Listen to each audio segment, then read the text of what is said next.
Será que chegou a hora da Magalu, depois de toda essa queda, depois da ação ter ficado muito mais barata, ter caído aí praticamente 90% desde o topo histórico?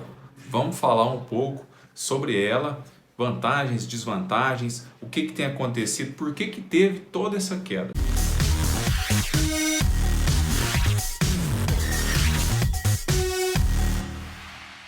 Fala pessoal, sou Daniel Souza do Finanças Pessoais. Aqui a gente fala de ações, fundos imobiliários, investimentos em geral, e para que você não perca nenhum desses conteúdos que eu posto todos os dias aqui, já se inscreve, ativa as notificações e além disso sou mestre, futuro doutor em finanças, invisto desde 2006 e tenho muito conhecimento para compartilhar com você, inclusive escrevi esses dois livros aqui. Vamos falar sobre a Magalu. Será que chegou a hora dela? Uma empresa que não é conhecida como boa pagadora de dividendos, na verdade, o yield dela é zero, né?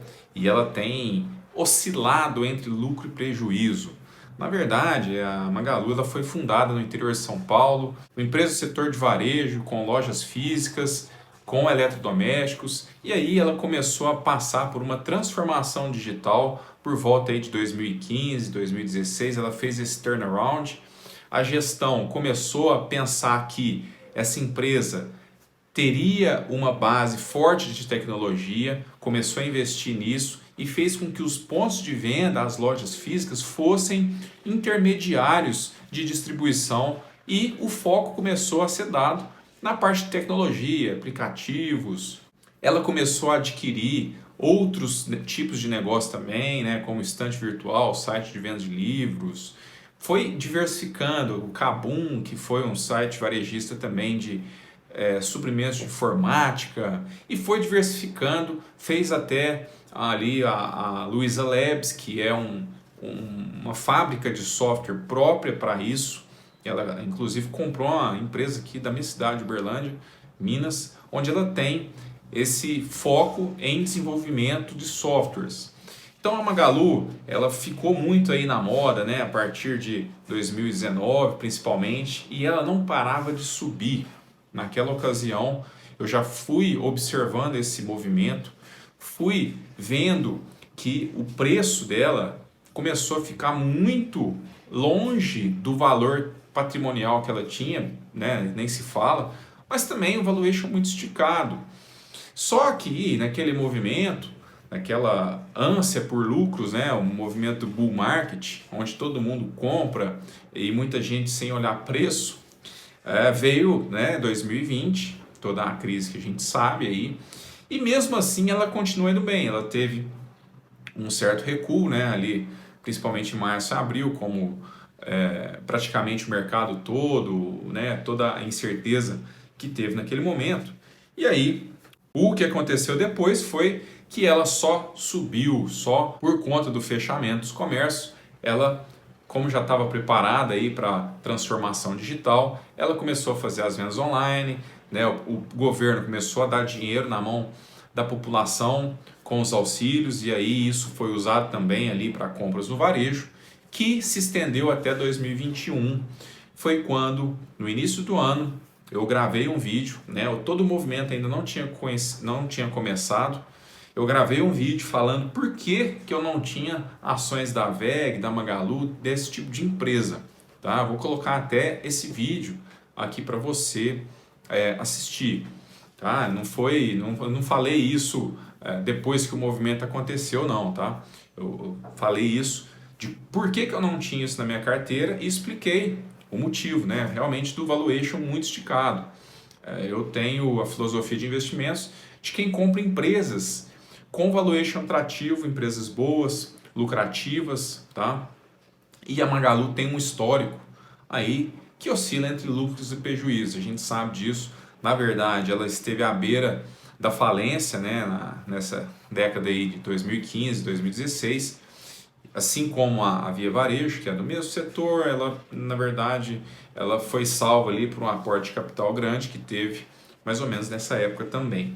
Então, pessoal, hoje ela teve lucros, bons lucros, né, em 2020, 2021, só que chegou 2022 também E no momento presente, quando a gente está gravando aqui, né, final de 2022, ela está com prejuízo novamente, tá? As taxas de juros subiram e quando isso acontece, a inflação aumenta, os governos, lógico, né, começou a dar dinheiro na mão do povo, aí a inflação é normal, porque você vai ter muito dinheiro, oferta, né, de dinheiro e pouca demanda de produtos. E aí o empresário precisa fabricar mais produtos e aí começa a faltar produtos e aí ele tem que aumentar o preço. Aumentando o preço é inflação. E inflação se combate com juros, com o governo indo lá e aumentando a taxa de juros, que seria a nossa taxa Selic aqui, para fazer com que as pessoas parem de gastar e invistam.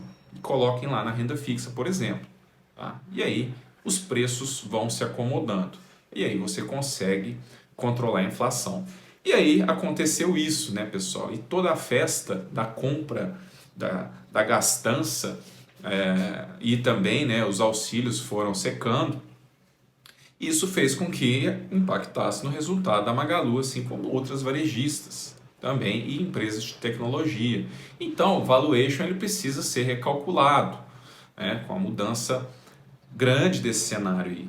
Então, a gente teve que as ações da Magalu, né, em 2000, no último ano, né, caíram 64%, mas se você pegar desde o topo, ela caiu muito mais que isso.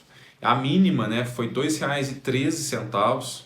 Então, imagina só quem comprou lá nos R$ 16, como, né, no auge aí, foi mais ou menos quando eu gravei o vídeo que eu falei.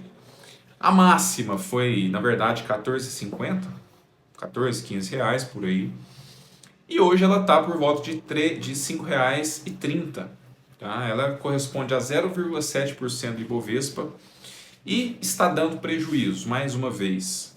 Então, essa é a questão. É uma empresa que você tem que estar ciente disso. Que uma hora ela está bem, outra hora ela está mal. Diferentemente de empresa, por exemplo, de transmissão de energia elétrica. Que, não vou falar que é impossível, né? Mas é muito difícil você ter prejuízo numa empresa desse tipo, principalmente se ela for privada, e é muito difícil também dos lucros não serem crescentes, tá? O lucro sempre vai aumentando, os dividendos normalmente também, e no caso da Magalu a gente tem prejuízo aí acumulado, a relação de PL dela é negativa, né? Menos 600, um PL bem negativo, sendo que a média aí do PL dela é negativa também, mas é difícil você analisar dados negativos, tá? Até coloquei alguns dados aqui, né? A relação de preço-valor patrimonial é importante numa empresa desse tipo. Hoje está em 3,2, quer dizer que o preço na bolsa... Ah, Magalu tá barata, Daniel. Por um indicador, a gente não deve levar em consideração um indicador só, mas por esse indicador PVP, quem acha que a Magalu agora está R$5, ela já foi 15, está na hora de comprar. Por esse indicador, ela está 3 vezes acima, mais de 3 vezes acima do patrimônio que ela tem hoje somado, tá? Aí você pode falar assim, tá cara. Mas, se você pegar os dados, né, nos últimos 10 anos dessa relação de PVP, você vai ver que era de 6,5 a média dessa relação. Então, por um lado, ela está cara, né, porque ela está acima do valor patrimonial, 3 vezes, e por outro lado, ela está barata, comparando os últimos 10 anos. Tá? A gente tem que considerar também que esses últimos 10 anos a gente teve aí um grande crescimento da empresa e também os múltiplos muito altos, né? As pessoas começaram a comprar aí sem ver preço, como eu falei. O endividamento dela está mais controlado, tá? Nos últimos 10 anos ele foi de 1,5 vezes, então quer dizer que a empresa estava alavancada e hoje ela deu uma sanada nisso. Então a relação de dívida líquida sobre patrimônio líquido hoje é de 0,45. Então está mais controlada do que a média dos últimos 10 anos. A margem negativa, né, a margem líquida negativa, porque se deu prejuízo, né, de cada 100 que ela vendeu, ela teve um prejuízo aí de quase R$1. Tá? Cada R$100 ela teve um prejuízo de quase R$1. e atualmente, tá? Essa margem líquida média dos últimos 10 anos é de 80 centavos, tá? Para cada 100 reais vendidos. Então, você precisa também estar ciente disso. É um tipo de empresa que tem a margem baixa, além dela oscilar entre lucro e prejuízo, a margem é bem baixa. Só que como ela vende muito, ela vende um montante muito grande, né, de produtos, esse montante grande, mesmo tendo uma margem baixa, ela acaba o lucro sendo relevante. E isso a gente viu nos últimos 5 anos, né? As receitas, né, as vendas que ela teve nos últimos 5 anos deram um salto aí de 29%. E isso é importante de ser dito. Outra coisa interessante também é o ROI, né? Retorno sobre o patrimônio líquido. Negativo também por conta dos prejuízos aí, ficou em menos 0,55%. Então, pessoal, espero que você tenha entendido sobre a Magalu, tenha te ajudado esse vídeo. Coloca nos comentários aí se ficou alguma dúvida, alguma incongruência, alguma coisa, que eu respondo todos os comentários. Vou deixar um QR Code aqui, caso você tenha comprado Magalu lá no topo, ou em 2020, e surfou essa queda, né?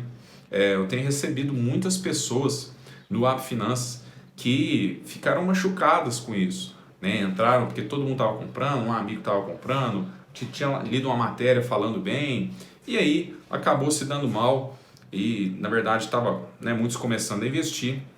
Se você quer investir com segurança, com conhecimento de quem já está no mercado há muitos anos, aponta aqui a sua câmera para o QR Code para que você conheça mais o App Finanças. Vou deixar um vídeo aqui da Magalu naquela época eu falando sobre a empresa.